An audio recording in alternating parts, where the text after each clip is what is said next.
Simulan na natin ang kwento ni Aragon. Walang eksaktong taon, lugar ng Quiapo.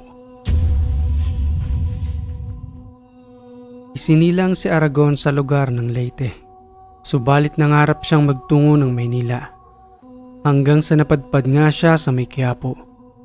Hindi pa gaanong kasibilisado ang lugar noon na may mga puno pa ring nananatiling nakatayo.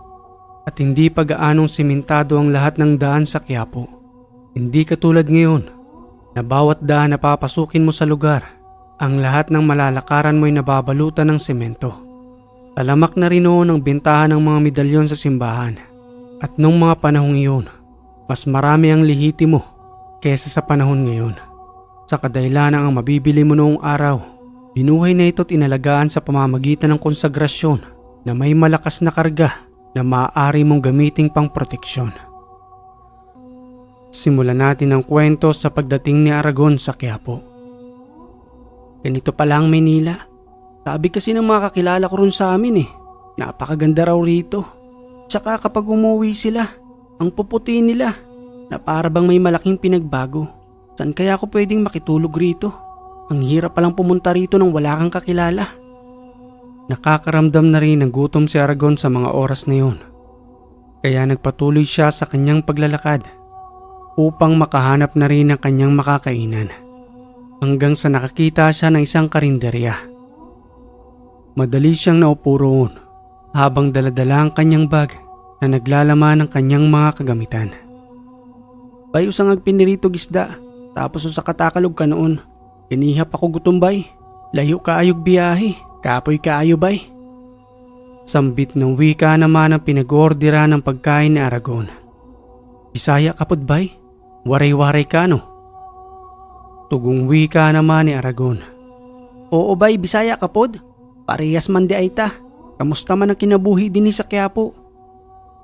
Pabalik ng wika ni Aragon habang inihahanda ng lalaki ang kanyang pagkain. Ayon pa sa wikang Tagalog, magmula nang umorder si Aragon ng pagkain. Pre, isang piritong isda nga sa akin. Tapos isang takal na kanin. Kanina pa akong nagugutom Ang layo kasi ng biyahe ko. Bisaya ka rin pre? Waray-waray ka no? Oo pre, pareho pala tayo Bisaya Kamusta naman ang pamumuhay rito sa Quiapo? Ingat lang bay, huwag masyadong magtitiwala. Nandito ka na sa lugar ng maraming iba't ibang uri ng tao. Basta ang masasabi ko lang sa iyo bay, mag-iingat ka lang lagi. Bakit naman bay? Basta, may matitirahan ka na bang bahay? Wala pa nga bay. Hindi pala ganun kadali ang buhay rito. Akala ko pagdating ko rito sarap na ang pamumuhay. Yung tipong parang nasa paraiso ka. Hindi pala ganun. Palibasa laking probinsya ako. Sige bay ka nanay. Kung sa may ngahani mo. Sige pre, kumain ka muna. Ano bang pangalan mo? Aragon ang pangalan ko bay. Ikaw bay? Pidring. Tawagin mo na lang ako sa pangalang Pidring. Yan kasi ang palayaw ko rito. Pagkatapos mong kumain mamaya mag-usap ulit tayo. Bibigyan ko lang ng pagkain yung mga dumarating na tao. Baka kasi mapagalitan na ako ni boss. Sige bay, salamat.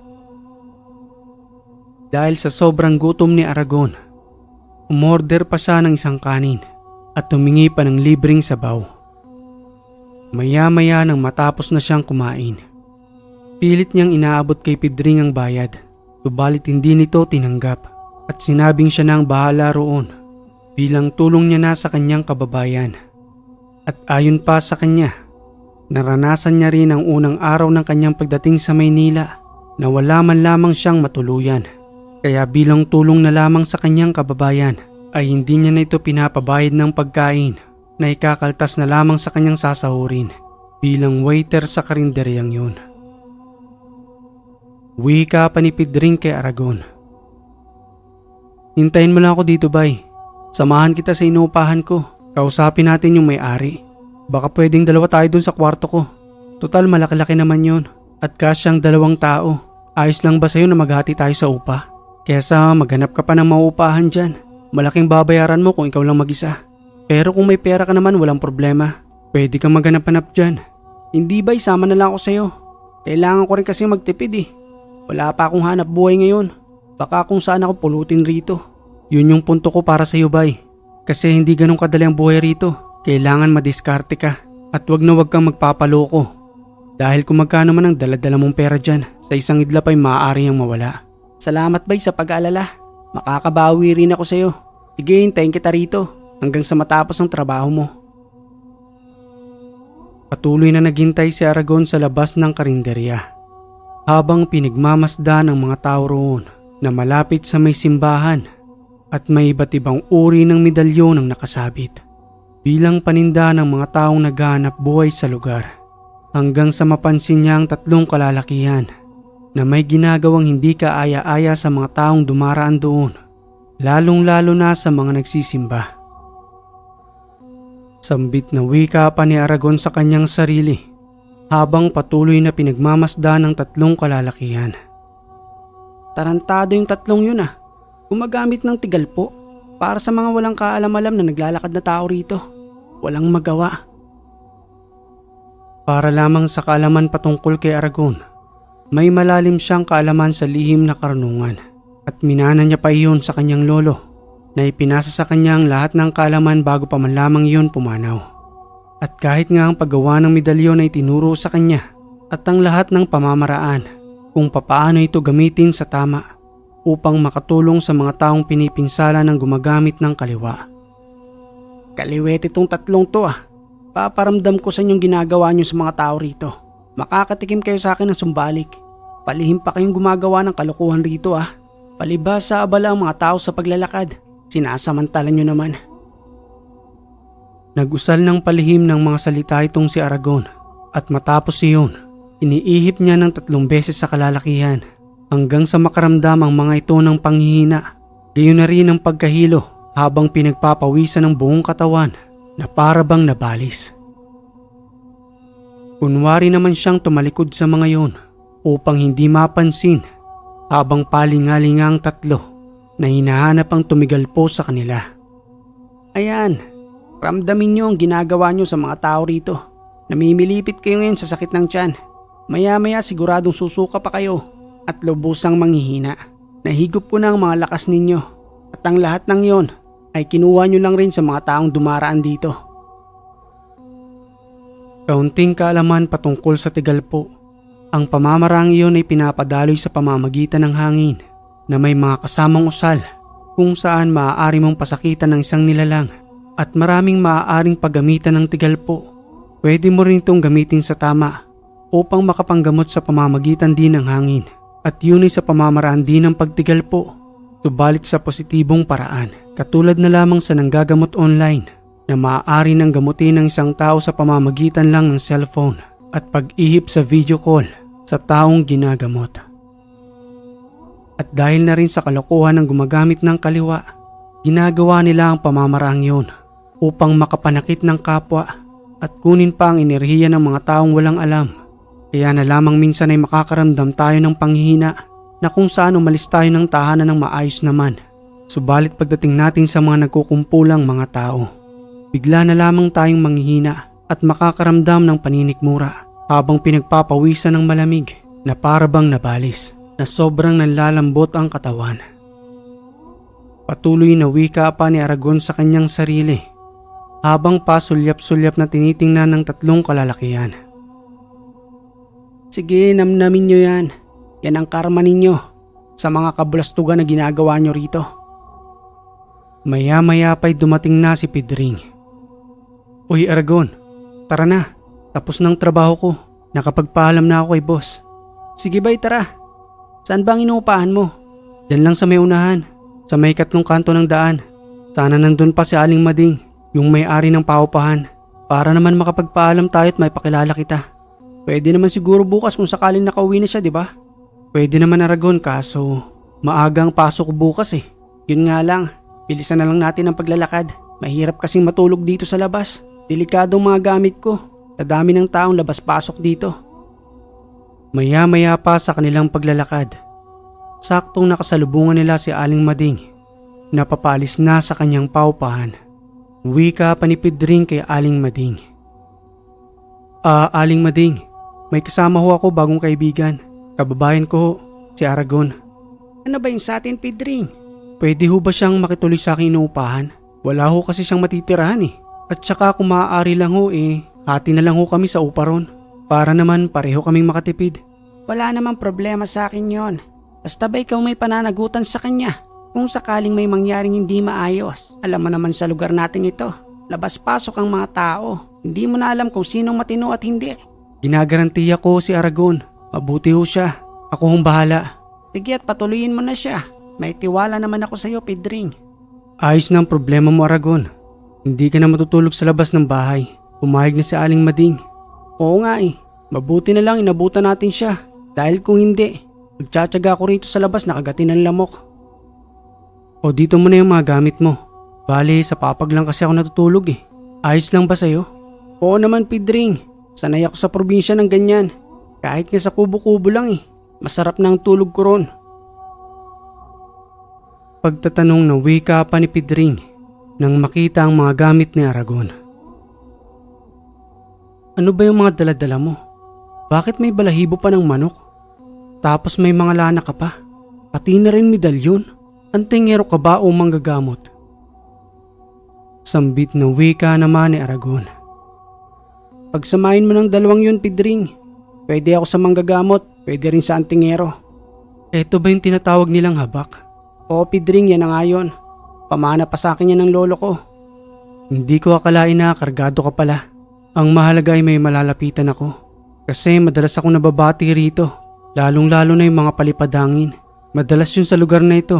Nagpapalakasan sila ng kakayanan. Kaso ang biktima, mga normal na tao. Gaya ko na walang proteksyon sa katawan. Na palaging tinatamaan ng ganyang pamamaraan. Akong bahala sa iyo, Pedring. Bibigyan kita ng pangontra bilang pasasalamat ko sa iyo. Basta sa ganitong kaalaman lumapit ka lang sa akin. Tutulungan kita sa abot ng aking makakaya. Salamat, Aragon. O ito, kumain na muna tayo. Ipinagbalot ako ng boss ko ng pagkain para daw hindi na ako bumili. Ito ng pagsaluhan natin ngayong gabi para makapagpahinga na tayo. Kinabukasan ay maagang gumising si Pedring upang pumasok sa kanyang trabaho sa may karinderya. Samantalang itong si Aragon ay naiwan sa kanilang silid. Subalit sa kanyang pagising, maaga niyang isinagawa ang kanyang pagdarasal upang palakasin at pakainin ang kanyang mga gamit espiritual. Nagsindi rin siya ng 3 kandila na kanyang daladala bilang paggalang sa mga espiritong gabay na nagbabantay sa kanyang mga gamit. Hanggang sa patuloy na nga siyang matapos roon, naisipan niyang lumabas ng dormitoryo upang maghanap na rin ng maaari niyang pagkakitaan habang nananatili siya sa poder ni Pedring. Hindi pwedeng maubusan ako ng pera dito. Kailangan ko rin maghanap buhay. Pero ang tanong, anong trabaho maaari kong gawin dito? Kasi sa amin sa bukid pagkukopra lang naman ang alam ko. Pati na rin ang pagtatanim ng palay. Saan naman ako maaaring maghanap ng ganun dito sa Manila? Bahala na nga. Basta maglalakad-lakad na lang ako. Nagpatuloy sa paghahanap ng trabaho si Aragon. Subalit ni Isay walang tumatanggap sa kanya. Hanggang sa muli niyang makita ang mga medalyon na ibinibenta sa may simbahan ng Quiapo. Pabulong na wika pa niya sa kanyang sarili habang iniisip ang maaari niyang gawin. Paano kaya kung gumawa na rin ako ng sariling medalyon? Tapos ibenta ko rito. Dala-dala ko naman doon yung mga gamit ni Lolo sa paggawa. May mga buhay naman ng ibang medalyon dito. Pero ilan lang, ibig sabihin kinakailangan pang buhayin para lubusang mapakinabangan. Pero paano kung hindi marunong magbuhay yung bibili? Lalong-lalo na yung mga walang alam sa mundo ng espiritual na ang akala nila buhay na yung ginagamit nilang medalyon. Hindi nila alam na magiging palamuti lang yun sa kanilang katawan. At least kapag ako nagbenta rito, buhay na at may bisa, may kasama pang dasal. Pinahaponan ay umuwi ng dormitoryo si Aragon. Inihanda niya ang kanyang mga gamit sa paggawa ng medalyon. Subalit ang kinakailangan niya naman ay bakal na maaari niyang lusawin upang may sagawa ang kanyang pinaplano. Inausap niya ang mga batang nagbebenta ng bakal roon upang siya na mismong bumili ng mga ito at masimulan na ang kanyang paggawa ng medalyon. Maya-maya pa'y dumating na si Pedring. Bakit may mga bakal dito? Anong gagawin mo, Aragon? Pasensya na, Pedring. Hindi na kasi ako makapaghintay kaya hindi ko na naipagpaalam sa'yo. Gagawa nga pala ako ng mga medalyon kaya kinakailangan ko mga bakal na yan. Pero hindi ko yan pwedeng lusawin dito sa loob ng bahay. Kinakailangan ko ng mas malakas na apoy para lubusang malusaw ang bakal. Maaari ko kayang upahan kay Aling Mading yung abandonadong silidon. Yung medyo sira ng bintanang yun. Palagay ko saktong-saktong pwede akong gumawa ron. Medalyon? Oo, Pidring. Gagawa ko ng medalyon. Tapos ibibenta ko dyan sa may simbahan. Pero bago ko ibenta yun, kukonsagra ko muna ang lahat para naman hindi sayang ang bayad ng mga tao ron at mapakinabangan talaga nila ang medalyon dahil may mga taong walang magawa dyan na gumagamit ng kaliwa habang mahilig na manigal po ng mga dumaraan. Subukan natin magpaalam kay Aling Mading. Baka naman pumayag. Deboto rin yun ng Quiapo, kaya malamang maunawaan ka niya. Kinabukasan ay walang pasok si Pidring at dalawa silang nagtungo kay Aling Mading. Madali naman itong sumang-ayon, kaya ay sinagawa na kagad nila ang kanilang plano sa paggawa ng medalyon. Pidring, nandito ang ibang mga gamit ko, pati yung paghuhulmahan. Mag-iingat lang tayo dahil baka masunog ang dormitoryo. Malalago tayo kay Aling Mading. Sa araw ding iyon ay patuloy silang gumawa. Hindi man madali ang paghulma ng mga medalyon, subalit dahil sa mga natutunan ni Aragon sa kanyang lolo, naging madali na lamang yun sa kanya hanggang sa makagawa sila ng pinakaunang 10 medalyon. Wika pa ni Pidring. Ang ganda ng pagkakahulma. Ganito lang pala gumawa ng medalyon? Oo, Pidring. Ang mahalaga ay meron kang mga gamit. Nandyan ang kikil sa may bag ko. Pakitulungan naman ako sa pagtanggal ng matatalim na parte. Mas lalong isinaayos ng dalawa ang paggawa ng medalyon hanggang sa lumabas ang tunay na kinis nito at ang bawat letrang nakatatak na may mga nakatagong selyo dahil sa pamamaraan ng pagkakahulma ni Aragon. Bakit parang iba yata ang pagkakagawa nito sa mga tinitinda sa labas? Parang sinaunang hulma. Ganyan talaga ang medalyon na ginagawa ng lolo ko. May mga nakatagong susi kasi yan na hindi lang nila basta-bastang mapapagana. Pero may mga dasal naman akong ibibigay para lubusan nilang mapagana ang medalyon. Ayos na muna itong 10, Pidring. Ito ang panimula natin. Kukonsagrahin ko muna ito dahil sa ngayon wala pang buhay ang mga medalyon. Literal na bakal na medalyon lang ang hawak mo na wala pang buhay. Pero kapag dinasalan, sa tamang pamamaraan at proseso, kaya nitong magligtas ng buhay. Matapos ang ilang oras na paghulma ng medalyon, bumili ng karagdagang kandila si Aragon upang masimulan kinagabihan ang kanyang pagkukonsagra. At kung saan siya mismo naguhulma, doon niya na rin mismo ginagawa ang pagkukonsagra upang hindi makaabala sa pagpapahinga ni Pidring. Hanggang sa makalipas ang 1 buwan, nagtungo si Aragon sa may labas ng simbahan habang daladala ang kanyang 10 medalyon na nakasabit lamang sa isang maliit na kahoy.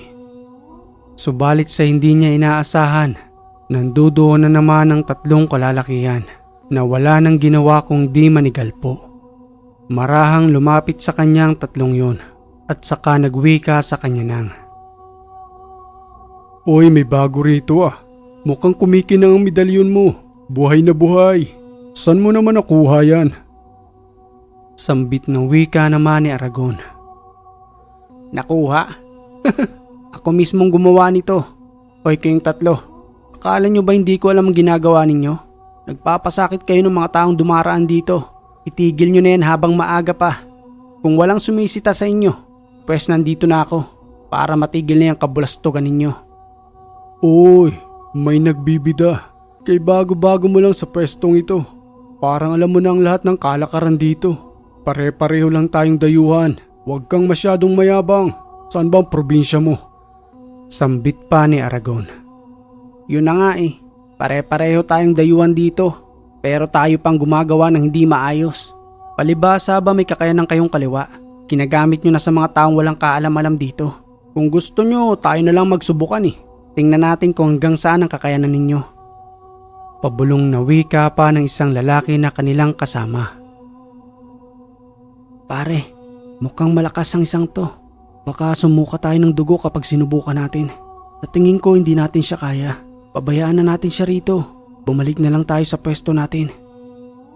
"Tama na ang bulungan. Ano, papalag ba kayo? May araw ka rin sa aking mayabang ka. Hindi pa tayo tapos. Kung hindi lang ako inawat ng kasama ko, masusubukan mong kakayanan ko. Sus! Puro ka naman bibig eh. Ako na nga mismo humahamon sa inyo. Isa laban sa 3. Patuloy na inawat ng isa sa kanilang kasamahan hanggang sa muling bumalik sa kanilang pwesto.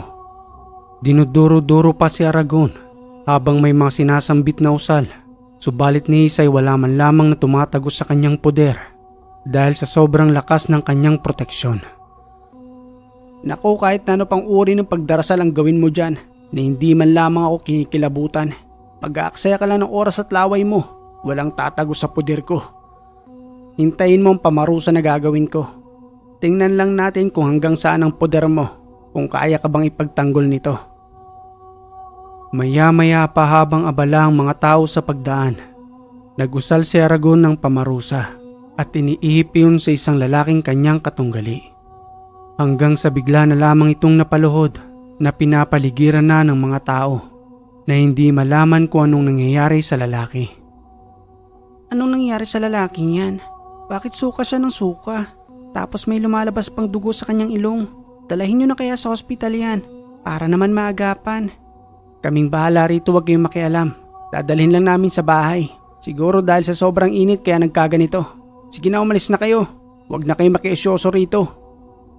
Sambit na wika iyon ng kasamahan ng lalaki na may alam kung anong nangyayari sa kanilang kasama. Sabi ko naman sa'yo, diba? Malakas ang lalaking yun. Bakit kasi tinigalpo mo pa? Tingnan mo tuloy. Ibinalik niya sa yung ginagawa mo at 4 na beses pang lakas. Dalahin yun lang ako sa bahay. Huwag niyo na akong sisihin rito. Ginawa ko lang naman kung ano yung alam ko. Pero hindi ako titigil hanggat hindi ako nakakaganti sa lalaking yan. Buhatin niyo na ako. Nanghihina na ang buong katawan ko. Oo na nga, kaya nga nandito kami, diba? Tira ka lang kasi ng tira eh. Di mo alam kung gaano kalakas yung lalaking yun. Doble-doble ang lakas nun kaysa sa atin. Kaya wag mo na siyang subukan pa.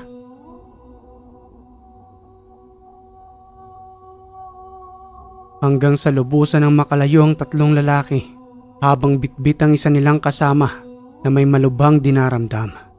Natatawa lang naman si Aragon sa mga oras na yun habang napapailing sa nangyari dahil sa kayabangan ng lalaking yun. Nararapat lamang yan sa'yo. Mga walang magawa rito. Ngayon kahit papano may katapat na kayo. Palibhasa walang sumisita sa inyo rito.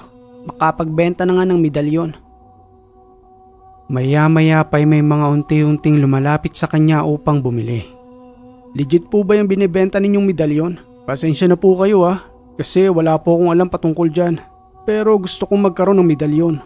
Kasi ang sabi ng iba mainam daw itong pinakaproteksyon, lalong-lalo na sa bakbakan. Pagtatanong kay Aragon ng isang lalaking nakasibilyan, sambit na wika niya naman rito. Bakit ho? Sundalo ho ba kayo? O polis? Sundalo ko, kaya kinakailangan kong medalyon. Yun ay kung totoo yung binibenta mo. Bibili ako, pero kung hindi wag na lang. Mag-aaksela ako ng pera dyan. Sa totoo lang hindi ko kayo pagbebentahan kung ganyan ang paniniwala ninyo. Dahil ang medalyon ay hindi basta-basta lang na sinusuot. May kaakibat itong obligasyon, lalong-lalo na sa pagdarasal. Kasi kung bebentahan kita at pababayaan mo lang rin ito, mawawalan lang ng bisa. Baka ako pang sisihin mo. Maaari ka na umalis at hindi ko ipinipilit ang paninda ko. Para lang ito sa karapat-dapat at hindi mahilig magduda. Walang takot na sinagot ni Aragon ang sundalo dahil na rin sa kakaibang dating nito sa kanya na may kakibat na pagdududa. Muling wika naman ito sa kanya nang, "Hindi, biro lang. Pasensya ka na Sinusubukan lang kita. Pero nakita ko yung pagiging lihitimo ng binibenta mo. Kaya nga sa'yo ko napunta eh. Pasensya ka na sa medyo masamang dating ko. Sinusubukan lang talaga kita. Ang pangalan ko nga pala'y Simon. Ikaw, ano bang pangalan mo? Tawagin mo na lang akong Aragon. Dito lang ang pwesto ko kung sakaling may kailangan kang gamit. Sige Aragon, bigyan mo nga ako ng 2 medalyon. Bibigyan ko rin yung kabady ko. Alam mo naman yung buhay namin bilang sundalo. Nakabaon na ang kabilang paa namin sa ukay.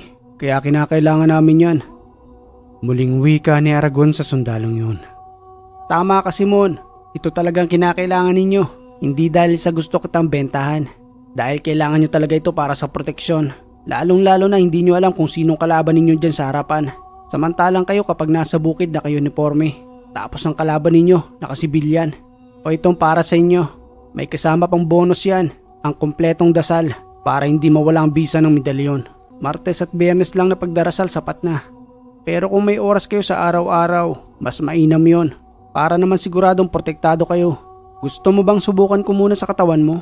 Para makita mo kung gaano kalakas ang bisa nito. Hindi na. May tiwala naman ako sa'yo. Kung sakaling mangailangan pa ng mga medalyon ng kasama ko, babalik ako sa'yo, Aragon. Kasi batid ko ang pagiging lehitimo mo. Sige Simon, salamat sa pagbili mo. Magtiwala ka lang dyan sa kargada mo. Basta yung mga bilin ko sa'yo, wag na wag mong kakalimutan. Maya-maya pa'y umalis na ang sundalo. Bit-bit ang kanyang medalyon. May iisa pang medalyon ang natira kay Aragon. Samantalang ang iba naman ay nabili na ng mga dumaraan. Naisipan niyang ipagkalob na lamang yun kay Pedring. Sa kadahilanang nakalimutan niyang bigyan nga pala ito ng pangsariling proteksyon. Maya-maya pa sa kanyang pag-uwi sa kanilang dormitoryo. Nauna na sa kanya roon si Pedring habang inihintay na lamang siya nito sa kanilang pagkain. Nauna ka na pala sa akin, Pedring. Para sa iyo nga pala ito. Para na rin sa proteksyon mo. Salamat, Aragon. Ang akala ko nga nakalimutan mo na. Pwede ba yun? Medyo nakalimutan lang ng konti. Pero naalala ko kanina. Kaya imbis na ibenta ko yung isa, naisipan kong ibigay na lang sa'yo. Nandiyan na rin yung mga dasal. Basta yung mga pinayo ko sa'yo, wag na wag mong kakalimutan. Tatandaan ko yan, Aragon. Halika't kumain na tayo. Nagbalot na ako ng pagkain sa karinderya. Para naman makatipid-tipid tayo rito. Ang mamahal kasi ng bilihin. Salamat, Pedring. Siya nga pala ito yung kaparte mo. Dahil doon sa pagtulong mo sa akin sa paggawa ng medalyon. Hindi na. Pinakatulong ko na yun sa'yo. At saka binigyan mo naman ako ng medalyon, di ba? Okay na to. Itabi mo na lang yan sa laping yan. Hindi, nakalaan talaga to para sa'yo. Yung medalyon pinangako ko yun sa'yo. Bilang proteksyon mo. Sige ka kung hindi mo to tatanggapin. Magtatampo ko sa'yo. Sige na nga. Ikaw talaga, Aragon. Kumain na muna tayo. Kinabukasan ay mag-isa na lamang na gumagawa ng medalyon sa Aragon. Samantalang itong si Pedring ay abala na sa kanyang trabaho. At sa patuloy niyang paghuhulma ng mga medalyon, unti-unti nang dumarami ang kanyang mga ginagawa. Dahil na rin sa may mga taong patuloy na naghahanap sa kanya upang bumili ng mga medalyon. Hindi madali ang kanyang ginagawang paghuhulma, subalit patuloy pa rin siya sa paggawa. Dahil na rin sa unti-unting nakikilala ang kanyang pangalan roon, na binansagan nga siya sa pangalang Medalyon ni Aragon. Oy Aragon, baka naman pwedeng makabili ako ng medalyon sa'yo. Matagal na kasi kitang inaabangan dito sa simbahan, pero hindi kita matsyempohan. Bali-balita kasi na malalakas daw ang medalyon na binibenta mo. Hindi naman, may tamang pamamaraan lang kasi ng pangangalaga ng medalyon. Lalong-lalo ng pagdarasal, dahil hindi naman basta-basta ang paggawa niyan. May isa pa akong natira rito, pero sa katunayan may-ari na nito. Sa'yo ko na lang muna siguro ibibigay, kasi ilang araw na rin siyang hindi bumabalik. Baka hindi na balikan ang medalyong ito. Pagkakatiwala ko na sa'yo. Salamat, Aragon. Paano ko ba pangangalagaan ang medalyong ito? Tamang-tama. Araw ngayon ng Martes. Nandiyan dyan ang proseso ng pagdarasal. Sundin mo lang itinuturo ko dyan. Siguradong pangangalagaan ka ng medalyon, kaya wag mo rin siyang kakalimutang pangalagaan at pakainin ng dasal. Sige, Aragon. Eto nga pala ang bayad. Ay salamat, nagkaroon din ako ng medalyon na galing sa'yo. Maya-maya pa'y naisipan ni Aragon na pumasok sa simbahan. Hanggang sa may makita siyang isang matandang babae na may malubhang karamdaman. Nandoon din ito sa may upuan sa loob ng simbahan habang nagdarasal para sa kanyang kagalingan. Patuloy niya itong tinitingnan hanggang sa matapos ang matanda sa kanyang pagdarasal. Dahan-dahan itong tumayo sa kanyang kinaupuan hanggang sa lumabas ng simbahan. Sinundan niyo ni Aragon at kinausap sa may labas ng simbahan. Sambit na wika pa niya roon habang nakakaramdam ng awa sa kalagayan ng matanda. Nay, kamusta ho kayo? Mukhang hirap na hirap ho kayo sa paglalakad. Wala ho ba kayong kasamang kamag-anak o kahit anak man lamang ninyo para maalalayan kayo sa pagsisimba rito? Tugong wika naman ng matanda habang nakangiti kay Aragon. Kaya ko pa naman, iho. At saka pinaka-exercise ko na rin ito para naman hindi ako mas lalong manlambot. Pero parang hirap na hirap po kayo sa paglalakad eh. Kailangan niyo ho ba ng tulong? Muling wika naman ng matanda. Sa katunayan iho, may karamdaman ako ngayon. Ang sabi ng ibang pinagpatingnan ko, may kumukulam raw sa akin. Subalit hindi naman nila ako ginagamot sa kadahilan ng hindi raw nila kayang kumukulam.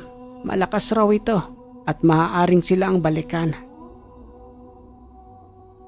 Muling wika ni Aragon na sa pagkakataong iyon ay hinawakan niya na ang matanda. Yun nga ho ang punto ko, Nay. Kaya ako na mismong lumapit sa inyo dahil batid ko yung sobrang hirap na nararamdaman ninyo ngayon. Ilang buwan nyo na hubang dinaramdam yan? Magdadalawang buwan na ito, iho. Kung kailan pa ako tumanda, saka naman dumanas ng ganitong uri ng kulam. Hindi ko naman alam kung sino may kagagawa nito. Basta nagulat na lamang ako isang araw. Namamagana ang mga hita ko. Pati na rin itong aking dalawang braso. Kaya nga dinaraan ko na lamang sa pagdarasal.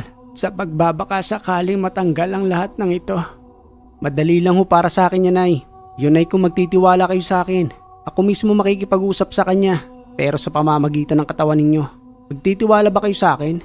Maaari kitang gamutin sa inyong tahanan. Para naman malis na yung paghihirap ninyo. Wika pa ng matanda. Sumama ka sa aking bahay, iho. Maaari mo akong gamutin roon. Nandoon din ang mga anak ko. Ayaw ko lang talagang magpasama sa pagsisimba. Sa kadahilan ng gawain ko na ito. Magmula pa noong mga bata pa ang mga anak ko. Sige ho, Nay. Aalalayan na ho kita. Para naman mabilis-bilis tayong makarating sa bahay ninyo. Ilang minuto lamang ang nakalipas, nakarating na si Aragon sa tahanan ng matanda. Namangha siya sa kanyang nakita. Sa kadahilan ng matandang iyon ay mayaman pala ang pamumuhay. Muling wika pa niya habang nakatingala sa mataas na gusali. Bahay niyo po ba talaga to? Bahay nga namin ito. At hindi tayo nagkakamali ng pinuntahan. Bakit ni isa wala man lamang ho kayong kasama? Hindi ho ba kayo natatakot na baka kung anong mangyari sa inyo? Hindi naman, iho. Tulad nga ng sinabi ko sa'yo, gawain ko na ang paglalakad. Maliit pa lamang ang mga anak ko. Dahan-dahan silang pumasok sa loob ng tahanan. Habang patuloy pa rin inaalalayan ni Aragon ang matanda na nagmamay-ari ng malaking tahanan. Maya-maya pa'y may sumalubong sa kanila. At yun ay ang dalawang lalaking anak ng matanda na magpahanggang sa mga oras na yun ay naninirahan pa rin sa kanilang poder. Sambit pa ni Aragon sa dalawang lalaking sumalubong. Pasensya na po kung nakikialam ako sa inyo. Kayo po bang anak ni nanay? Oo, kami nga. Salamat sa paghatid mo sa kanya. Bakit naman hindi nyo sinasamahan sa labas? Alam nyo namang delikado. Isa pa, may karamdaman siya. Paano na lamang kung may mangyari sa kanya sa labas? Saka lamang kayo magsisisi. Nagtinginan lamang dalawang magkapatid, saka nagwika sa kanya nang. Salamat sa pag-aalala mo, pero kasi nagagalit sa amin si nanay kapag sinasamahan namin siya sa paglalakad. Kesa mag-away kami, pinapabayaan na lamang namin siya sa kanyang gusto. Ganoon ba? Pero alam niyo ba yung kalagayan niya, ang patungkol sa pagkulam sa kanya? Oo, alam namin. Sa katunayan marami na kaming nilapitang manggagamot. Kaso napapansin namin na piniperahan lang kami at wala namang nangyayaring pagbabago. Pahihintulutan niyo ba akong gamutin siya ngayon? Wala akong hihingin kahit na ng mga halaga. Kagustuhan ko na gamutin siya dahil sa nakita kong kalagayan ng matanda. Malaking karangalan para sa amin yun, lalo pat sa kagalingan ng aming magulang. Sige at kumuha lamang kayo ng isang basong tubig, tapos ako nang bahala kay nanay. Maya-maya pa'y nagusal si Aragon. Nagsambit siya ng ibang mga salitang inkantasyon at iniihip sa buong katawan ng matanda hanggang sa maya-maya lamang ay sumanib na ang espiritu na nagpapasakit sa katawan ng kanyang pasyente. Pagtatanong na wika pa ni Aragon habang nakasimangot ang pasyente sa pamamagitan ng espiritong nakasanib. Sino ka na nagpapasakit sa matandang ito? Anong kinalaman mo sa buhay niya? May kasalanan ba siya sa'yo? O maaaring inggit lamang ang ginagawa mo? Wala ka nang pakialam doon. Isang antengyero. Kilala mo ba ako? Kilalang kilala kita. Dahil sa pagiging bantog mo sa paggawa ng medalyon.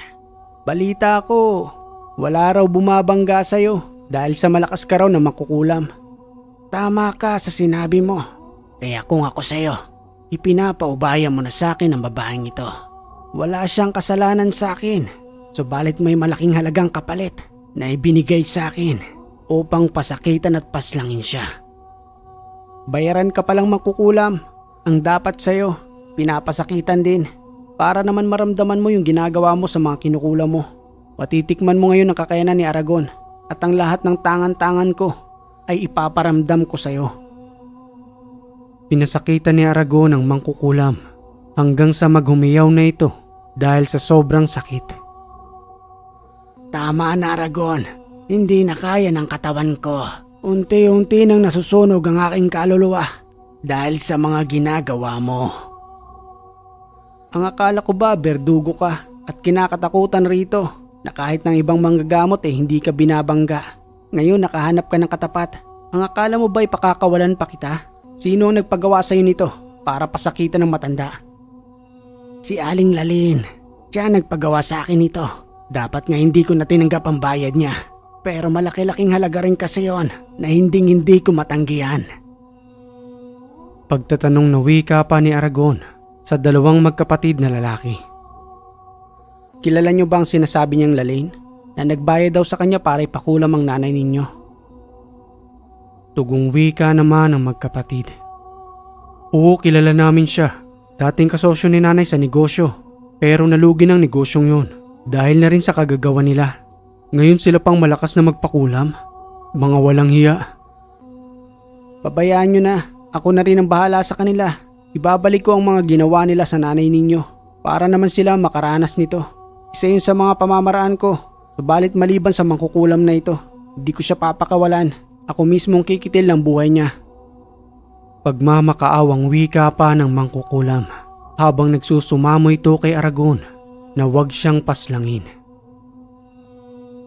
Huwag mo kong paslangin, Aragon. May mga anak pa akong umaasa sa akin. Maawa ka naman sa kanila. Maawa? Alam mo rin palang salitang awa. Pero bakit hindi ka naawa sa mga pinipinsala mo?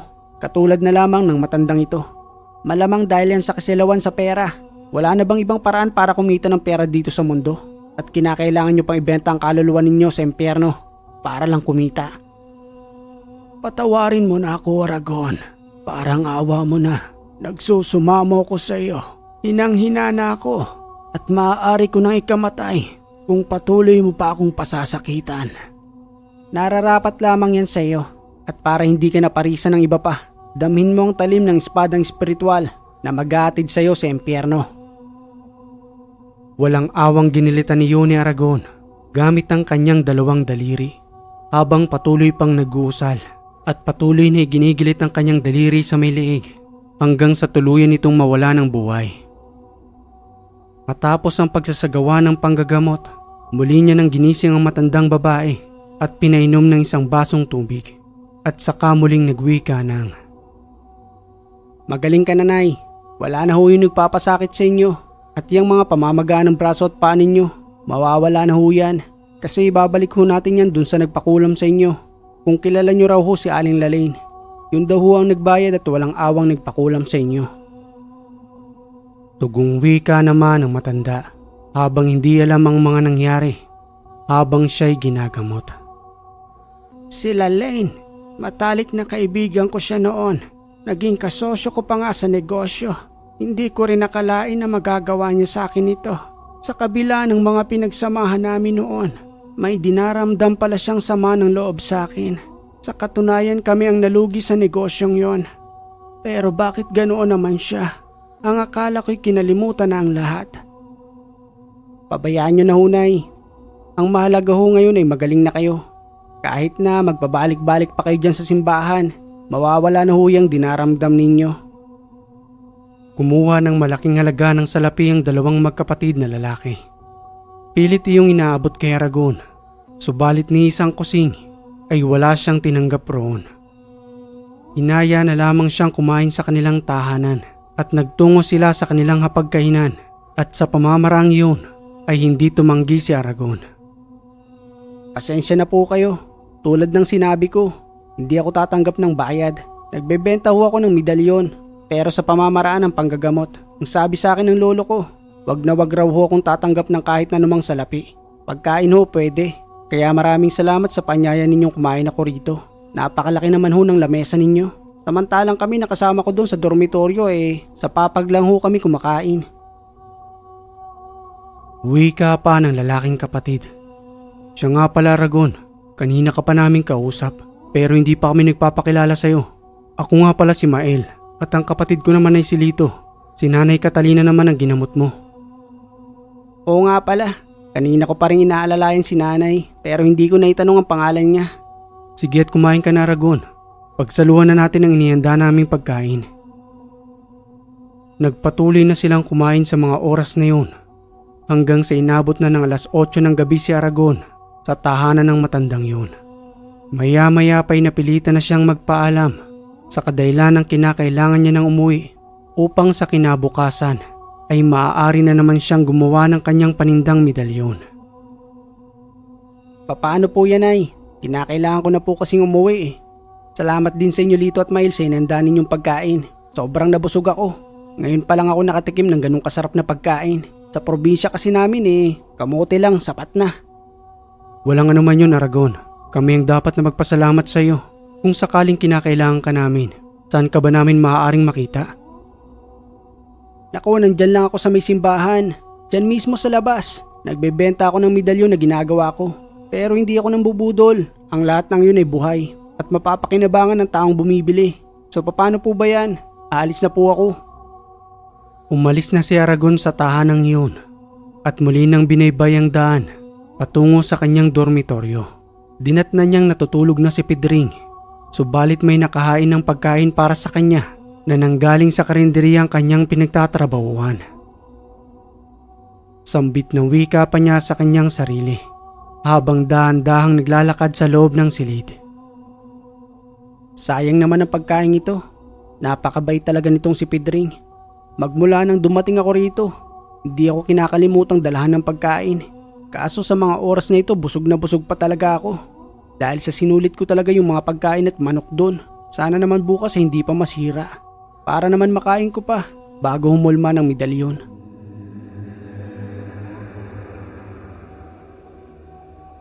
Kinabukasan ng umaga, sabay na nagising ang dalawa habang naghahanda ng kanilang sarili para sa kanilang mga gagawin. Samantalang itong si Pedring ay muling babalik sa kanyang trabaho. Sambit na wika pa nito kay Aragon habang sinasakbit ang kanyang bag na araw-araw niyang daladala. Aragon, hindi mo yata nakain yung dinala kong pagkain kagabi. Tugong wika naman ni Aragon. Oo nga Pedring nangihinaya nga ako. Inamoy ko nga siya ngayon pero mukhang sira na. Busog na busog pa kasi ako kagabi. Yung ginamot ko kasing babae, di ko inaasahan na mayaman pala. Akalain mo yun Pedring, napakalaki ng bahay niya at pinasabay na ako mismo sa kanilang pagkain doon. Kaya naman sinamantala ko na. Kaya pala hindi ko na naramdaman ang pag-uwi mo at hindi na rin kita hinintay dahil na rin sa sobrang kagutuman ko. Pedring, salamat nga pala kasi madalas mo akong dinadalahan ng pagkain. Akalain mo yon? Magpanggang sa ngayon napakabuti mo pa rin sa akin. Hindi ko na nga alam kung paano ako makakabawi sa iyo Wala yun Aragon. Magkababayan tayo. Walang ibang magtutulungan sa atin kundi tayo mismo. Malay mo balang araw, ako naman ang mangailangan ng tulong mo. Sa bagay tama ka rin Pedring, lalo na sa pamumuhay rito sa Manila. Bawat kibot mo pera, kaya kinakailangan talaga ng diskarte. Basta kung may kailangan ka rin sa akin Pedring, huwag kang mahihiyang magsabi sa akin Oo naman Aragon. Paano ba yan alis na ako? Baka tanghali na ako sa aking trabaho. Sige Pedring, mag-iingat ka. Sinimulan na rin ni Aragon na muling magtungo sa bakanteng silid kung saan siya gumagawa ng medalyon hanggang sa may magtungo sa kanya roon at kumatok sa kanilang pintuan. Sino kayang kumakatok sa may pintuan? Wala naman akong inaasahan na bisita. Baka naman bumalik itong si Pedring at may ipapahabilin sa akin. Dahan-dahan niyang binuksan ang pintuan hanggang sa bumungad sa kanya itong si Simon na isang sundalo na dating bumili sa kanya ng medalyon. At sa pagkakataong iyon ay 4 na silang magkakasama habang nagsusumamong makabili sa kanya ng medalyon sa kadahilanang niligtas nito ang buhay ni Simon. Sambit na wika pa nga sa kanya habang nakatayo ang 4 na iyon sa may pintuan. "Pasensya ka na, Aragon. Kami na mismo nagpunta rito. Nagtanong-tanong lang kami kung saan ka nakatira. Pumatok na rin kami doon sa kabilang pintuan, pero ang sabi ng ibang nakakita sa amin doon. Baka nandito ka nga raw, kaya sumubok na kaming kumatok." "Diba ikaw si Simon, yung sundalo na bumili sa akin ng medalyon?" "Tama ka, Aragon. Ako nga yun." "Kamusta naman ang pakikipaglaban mo gamit ang medalyon?" "Mahabang kwento, Aragon, pero kaya kami bumalik rito dahil sa may bisa talagang binigay mo sa aking medalyon.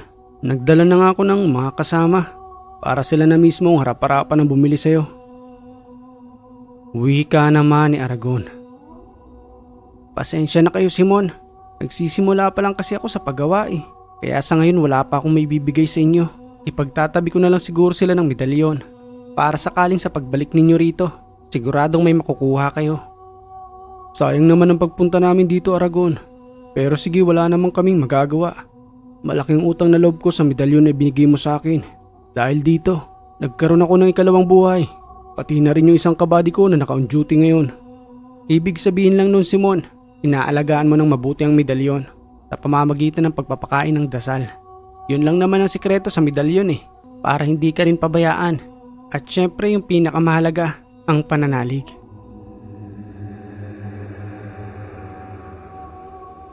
Umalis na ang mga sundalong yun, kasama itong si Simon, hanggang sa nagpatuloy na lamang si Aragon sa pagulma ng medalyon.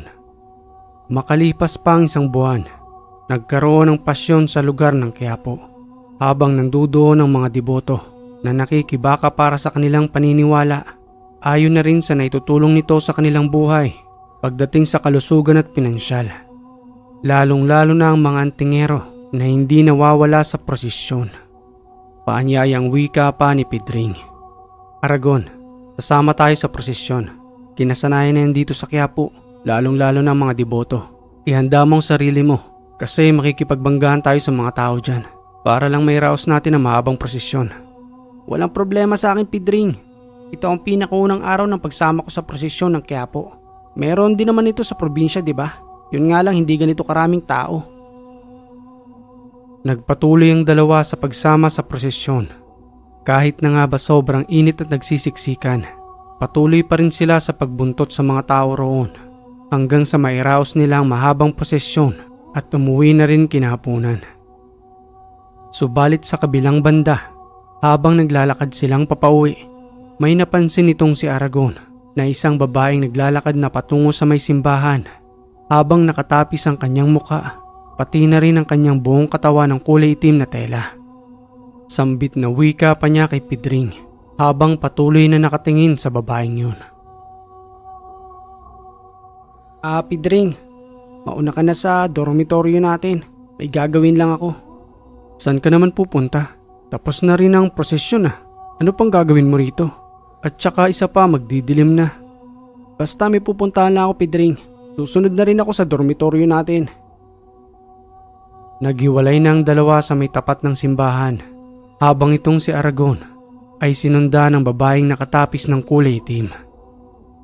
Maya-maya pa'y napalingon ito sa kanya na mas mabilis na lumakad papalayo upang hindi maabutan ni Aragon.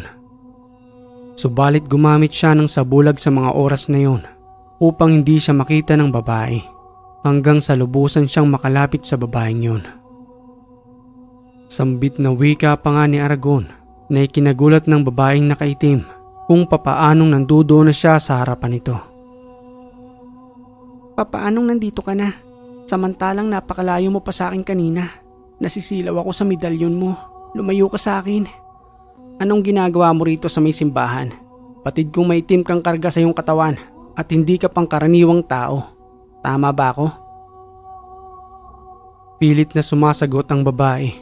Subalit hindi ito makatingin ng harap-harapan kay Aragon na animoy nasisilaw siya sa katauhan nito dahil na rin sa mga usal na ikinakarga ni Aragon sa kanyang katawan maliban pa sa kanyang mga alagang medalyon, pati na rin ang mga mutya. Bilisan mo ang pagsagot. Anong uri ka ng nilalang na gumagala sa syudad na ito? Iisa akong aswang. Pero pilit akong nagbabago. Kaya madalas rin ako nagtutungo sa may simbahang ito at sumasama sa prosesyon. Huwag mo akong papaslangin. Gusto mo ba talagang magbago? O may hinahanap ka sa may simbahan? Pagbabago ang layunin ko. Ayoko na ng ganitong buhay. Matagal na akong naghahanap ng makakatulong sa akin. Subalit natatakot ako. Dahil baka paslangin nila ako kapag nalaman nila ang tunay kong katauhan. Kung gusto mo talagang magbago, matutulungan kita patungkol dyan. Subalit kinakailangan mong bitawan ng bertud na nasa loob ng iyong katawan. Maaari ba yun sa'yo? Ngunit hindi rito. Dahil sa dami ng taong dumaraan, baka kung ano pang isipin nila sa atin. At huwag kang mag-alala. Hindi ako tulad ng iniisip mo. Kaibigan ako't hindi kaaway. Lalong-lalo na sa mga tulad mong gustong magbago. Maaari akong sumama sa iyong tahanan. Doon kita mismo gagamutin. Siya nga pala, pamilya ba kayo ng mga aswang? Wika naman ng babae. Hindi. Sa katunayan hindi alam ng mga magulang ko dahil lang rin ako rito na nangungupahan. Nagsimula lang ako na maging ganito na nagkaroon ako ng nobyo at napag-alaman ko ang isa siyang aswang hanggang sa unti-unti kong nararamdaman sa aking sarili na parang may nagbabago sa akin. Hindi ko makontrol at inamin sa akin ng aking dating nobyo na may isinama siya sa aking pagkain upang maging katulad niya. Walang hiyayang dating nobyo mo. Idinamay ka pa sa katarantaduhan niya. Niyanggaw ka ng dati mong nobyo nang walang kaalam-alam. Halika at sumama ka na lang sa akin. Doon tayo sa dormitoryo ko. Doon kita mismo gagamutin. Alam ko namang itinatago mong sarili mo, lalong-lalo na sa iyong dormitoryo. At hindi nila alam ang pagkatao mo ngayon. Ay, yan ang mahirap kapag nagtitiwala ka. Sinasamantala naman ang kabutihan mo at ang kapalit noon ay ang masaklap na pagbabago ng iyong sarili. Sa susunod ay kilatisin mong mabuti ang magiging nobyo mo para naman hindi maulit sa iyo yan. Walang alinlangang sumama kay Aragon ang babae hanggang sa makarating na nga sila sa dormitoryo habang nandoon si Pedring at nagpapahinga. Pedring? Pedring, buksan mo nga itong pinto. Si Aragon ito. O Aragon, sino yung kasama mong babae? Pagtatakang tanong ni Pedring habang hindi makita ang kabuuang mukha ng babaeng yun. Subalit mahaba ang buhok nito na lagpas hanggang sa kanyang balikat. Wika pa ni Aragon. Papasukin mo na lang kami, Pedring. Mamaya ako na ipapaliwanag sa'yo. Sige, pasok kayo. Hindi mo naman sinabi, Aragon, na may bisita ka ngayon. Kahit papano sana nakapaglinis ako ng kwarto natin. Ayos lang yun, Pedring. Ikuha mo nga ako ng isang basong tubig. Hiramin ko na rin yung bangko mo. Oo, saan ka ba pupunta? Lalabas na muna ako. Bahala na kayo rito sa kwarto natin. Paglilibot na lang muna siguro ko dyan sa labas. Alam ko na iniisip mo, Pedring. Hindi ko nobya ang babaeng ito. Gagamutin ko siya. Kaya dito ko na dinala sa kwarto natin. Kasi kakaiba ang pagkatao niya na hindi maaaring may bunyag sa kanyang dormitoryo. Pumasok ka na nga rito at isarado mo na yung pinto. Matapos may sarado ni Pedring ang pintuan, pinaupo ni Aragon ang babae sa may upuan at ipinatanggal ang tapis sa kanyang muka. Na sa mga oras na yun, hindi nila akalain na may angking kagandahan ng babaeng yun. Wika pa ni Pedring nang makita ang kabuuan ng mukha nito. Maganda pala siya, Aragon. Saan mo naman nakita ang babaeng yan? Umiral na naman yang mga mata mo, Pedring. Magkakaroon tayo ng kasalanan sa ginagawa mong yan eh. Alam mo na ba ang pagkatao niya? Nagtatanong lang naman, ikaw naman, Aragon. Bakit, ano ba siya? Isa siyang aswang na niyanggaw ng kanyang nobyo. Aswang? Totoo pa ba yun? Totoo sila, Pedring.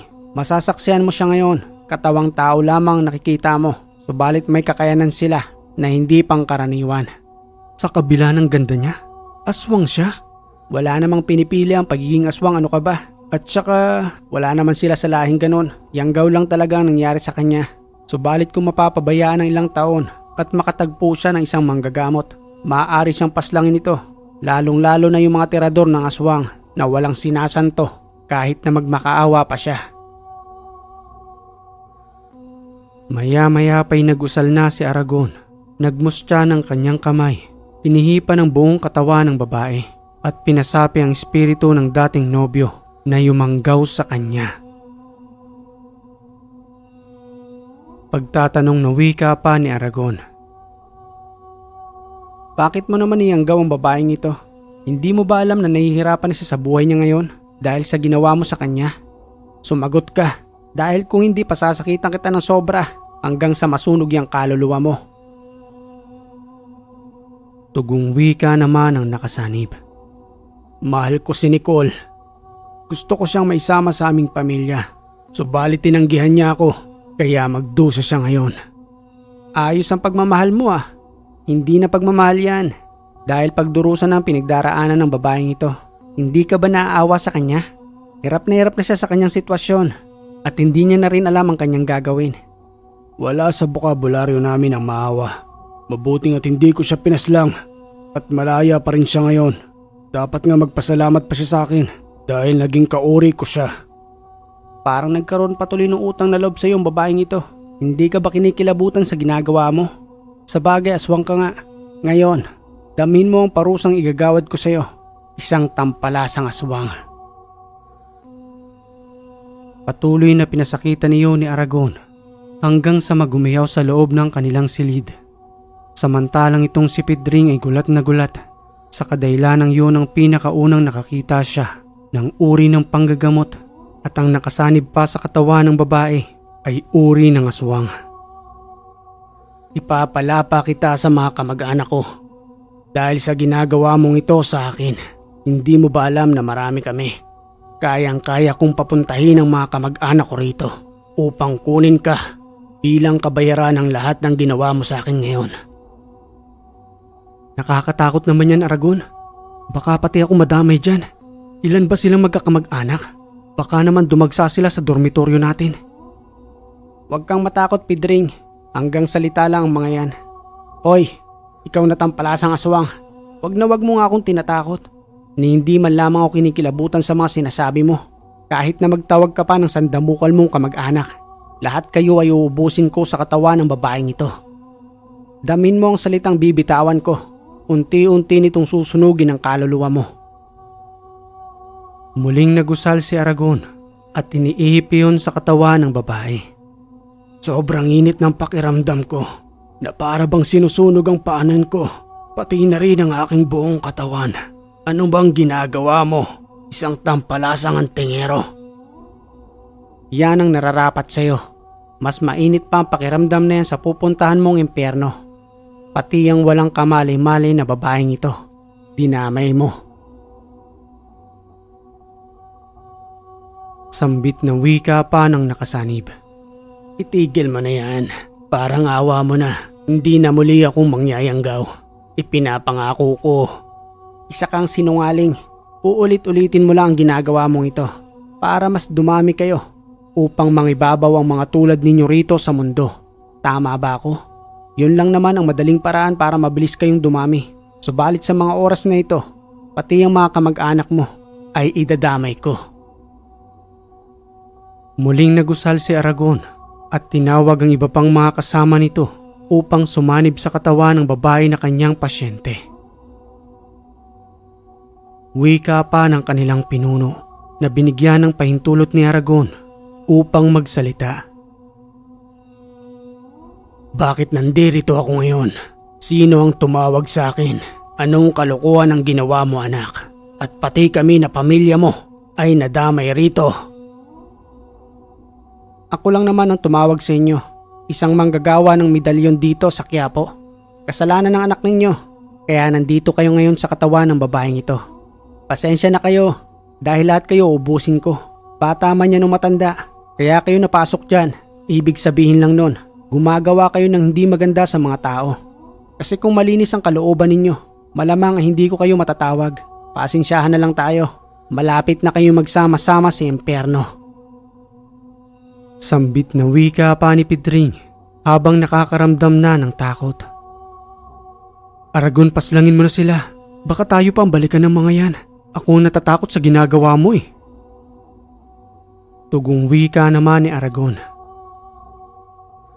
Habang kasama mo ko, Pedring, wala kang dapat na ikatakot. Gusto ko lang na iparamdam sa kanila ang mga ginagawa nila sa mga tao rito. Lalong-lalo na sa mga walang muwang na sanggol na paborito nilang kainin kahit na nasa sinapupunan pa ito ng kanilang mga magulang. Pati ba naman sanggol? Kinakain nila? Oo, Pidring. Ganyan kawalang awa ang mga yan, kaya hindi dapat sila binubuhay rito. At sa pagkakataong yun, itinaas ni Aragon ang kanyang kanang kamay habang nagsasalita ng mga Latin at iniihip iyon sa kanyang daliri. Muli itong nagsalita sa harapan ng babae, subalit ang kinakausap niya roon ay ang mga nakasanib na espiritu ng mga aswang. Nakikita niyo bang nagliliwanag ang daliri kong ito? Isang matalim na espadang espiritual na nanggaling sa kaitaasan ang papaslang sa inyong lahat. Ilan nga kayo magkakasama dyan? 3 po. Kung tutuusin kulang pa kayo dahil sa sobrang talim ng espadang ito na kayang-kaya kayong paslangin. Huwag mo nang idamay ang mga magulang ko. Ako na lang ang paslangin mo. Hindi maaari. Ang yabang mo pa nga kanina eh. Sisihin mo ang sarili mo sa pagkakataong ito dahil gusto ko lang naman na palayain ng babae.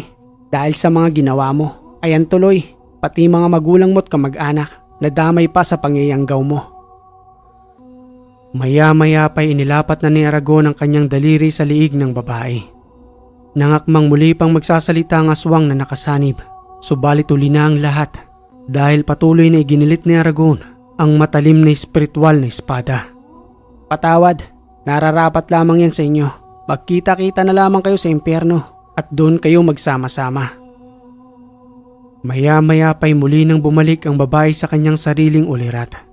Iniluwal nito ang itim na bato at kinuha naman iyon ni Aragon upang ibaon sa lupa hanggang sa lubusan na itong mawala.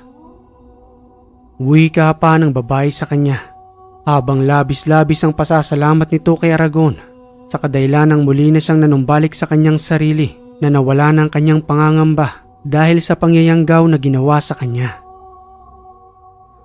Salamat Aragon. Sa totoo lang, madalas kita nakikita sa may simbahan. Pero nag-aalinlangan lamang akong lumapit dahil na rin sa takot na baka kung anong gawin mo sa akin. Walang anuman yon. Ngayon ay magaling ka na. Ano ang pangalan mo? Nicole? Tama Aragon, Nicole. Aragon, siguro naman ay magaling na si Nicole. Bukas ay may pasok pa ako sa trabaho. Baka naman pwede na ako magpahinga. At saka gagawa ka pa ng medalyon bukas, di ba? Oo nga pala, ihatid lang kita Nicole kung saan ka man nakadormitoryo. Hindi na Aragon, kaya ko ng sarili ko. Sige ikaw ang bahala Nicole, pero may bibigay ako sa'yo para naman may pangontra ka. Sa'yo ng isang medalyong ito, ipinagkakaloob ko na yan sa'yo. Pangalagaan mo ha, para pangalagaan ka rin niya. Maraming salamat Aragon, hayaan mo balang araw makakabawi rin ako sa'yo. Naku hindi na, basta parati ka na lang mag-iingat at huwag kang basta-basta magtitiwala sa mga ganung lalaki. Lalo pat napakaganda mo pa naman. Maya-maya pa'y umalis na si Nicole habang antok na si Pidring dahil na rin sa pagod sa kanyang trabaho.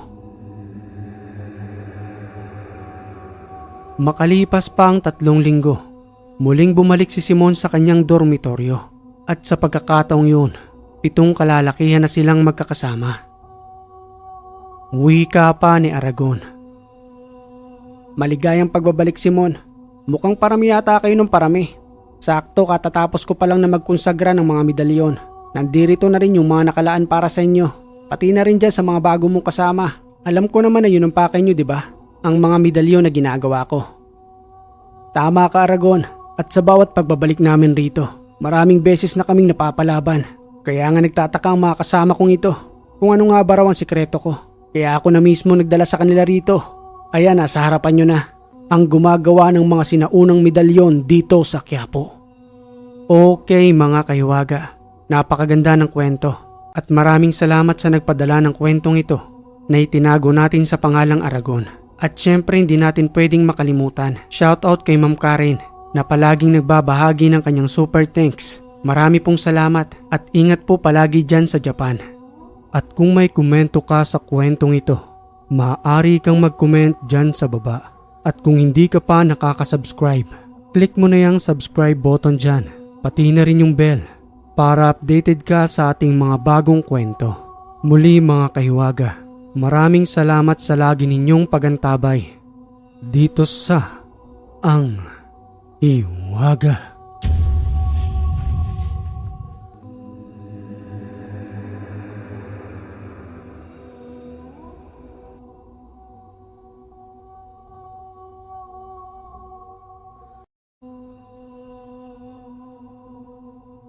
Simulan na